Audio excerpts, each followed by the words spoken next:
Hello everyone, I'm CJ Werleman.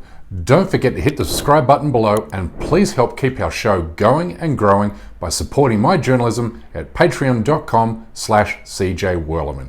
Now let's get into it. Andrew Tate is a former kickboxer and far-right personality who is now targeting Muslims to exploit in his latest get-rich-quick scheme, and alarmingly many young Muslim men are falling for his grift, and I'll explain exactly how in a moment. But what we are talking about here is a guy who has faced numerous allegations involving human trafficking, sexual assault, illegal pornography, and other forms of abuse. He even moved from England to Romania because he said it's easier to get away with assaulting women in Eastern European countries. For these reasons, he's been dubbed the king of toxic masculinity, but more than that, he's the ultimate con artist. He's a criminal who specializes in separating gullible young men from their money, having openly boasted he made his fortune from scamming desperate men into paying for fake online relationships with lingerie models. In other words, he's a fraudulent sex trafficking pornographer, and he doesn't feel one bit guilty about it, even telling a British newspaper, and I quote, "It's a big scam, it's my victim's problem, not mine." We're just pure, just famoosers, just laughing and doing this, their titties out, and they were talking ice cold hustlers. We were taking their money, all of it. If they come and say, well, what kind of, all of it. We milking them dry. Women haven't got a clue how to famoose a dude. They don't have, because they rely on their looks. They don't have, you get a man with game and give him a female's body, a female avatar, he will fuck a guy up. I had these guys selling their houses, life savings, loans, all of it to me. Give me it all. So like, and it's basic shit, right? You'd have a guy. Feel bad or no? No, to give a solitary. What a total scumbag. But having been badly exposed as a complete fraud in the West, he's now looking for a new target audience, specifically young Muslim men who have become drawn to him by his appearance of wealth, success, and hypermasculinity. In other words, Muslims are his new target market, and many are giving him a platform to sell his latest scam, including popular YouTube personality Muhammad Hijab, who invited him onto his show to discuss whether the West is a failed society. But Tate isn't a sociologist, economist, or student of international relations. He's a common street-level thug who sells fraudulent schemes to the unwitting.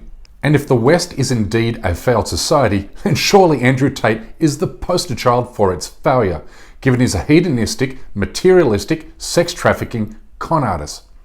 It's also no coincidence that on the same day Hijab published his promotional tweet to his 700,000 subscribers on YouTube, a video appeared on the internet showing Andrew Tate being taught how to perform an Islamic prayer.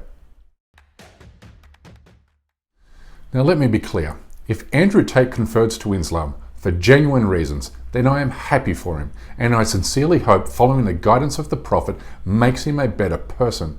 But there's zero reason to trust him, given he remains unapologetic about his criminal behavior and hateful rhetoric. You see, Tate is acutely aware he has built a large Muslim following by saying a few positive things about Islam in interviews he's given in the past, even predicting it'll be the world's last standing religion. But these words are calculated and conniving because he has a long history of promoting Islamophobia to his white right-wing audience. He's accused Pakistani Muslims of being terrorists, praised ISIS for being the true Muslims, and said dehumanizing things about Muslim women. Imagine a Muslim wife sitting there in her burqa trying to say this crap. But the way I was feeling different inside, and I had to psychological You're about to feel something, a rock in your face. You see, Tate said this stuff when he was building an all-white male audience among the Muslim-hating far-right. It was a strategy that worked very well for him then, but now that he's been banned from social media and exposed as a fraud, he's trying to expand his audience to vulnerable young Muslim men in Western countries who feel disconnected to Islamic scholars and preachers in the home countries of their parents. This is said to have left young Muslim men feeling isolated and looking for role models outside the Muslim community. This dynamic has been described as a representation crisis, and it's one being exploited by Andrew Tate, who is now preying on young marginalized Muslim men to sell them a false sense of what it means to be a strong man. Thankfully, however, most Muslims aren't buying Tate's con, having seen through his lies and hateful propaganda. Here's Islamic preacher Abu Tamia, a graduate from the University of Medina. Speaking about working out and just, When it comes to money, how to make money. But it involves all types of filth and evil and whatever have you. This is what the shabab are looking at and so glued to. On every platform, YouTube, this guy took over. He has taken the internet by storm. Sadly, many young Muslims do look towards Tate as some kind of role model in the West, just like many did with Jordan Peterson. But ask yourself this, how well did that turn out? Well, after courting a large Muslim audience, Jordan Peterson then tried to sell Muslims the Abraham Accords and Zionism on behalf of the Israel lobby. Ordinary Abraham Accords, which have laid out the possibility for peace between all the people of the book in an unprecedented manner. Last month, Peterson even stormed Islam's third holiest site with Jewish settlers and Muslim-hating far-right personalities, in violation of the long-standing agreement that Al-Aqsa Mosque is reserved only for Muslims. But in coming back to Andrew Tate, let me end with this.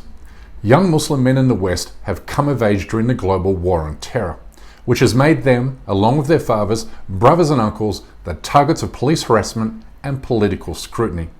So I get that Muslim men in their teens and 20s are easily drawn to characters like Tate who sell themselves as strong, dominating and successful. But Tate glorifies everything Islam doesn't stand for, including hedonism, materialism, violence, misogyny and conceit, which are the exact opposite traits displayed by the Prophet Muhammad, who extolled the virtues of compassion, empathy and humility. In other words, the Prophet was the very embodiment of masculinity, whereas Tate is the embodiment only of selfishness, greed and self-glorification. Ultimately, Muslims should be extremely wary about taking non-Muslims as their role models. It ended badly with Jordan Peterson, it will end far worse with Andrew Tate. Anyway, that's my time for today. Please don't forget to subscribe to this channel, and we kindly ask you please support this endeavor by becoming a member of this show at patreon.com/CJWellerman. We can't produce, sustain and grow the show without your help, and we offer exclusive benefits to those who do. But for now, good night, good morning, wherever you are, and stay blessed.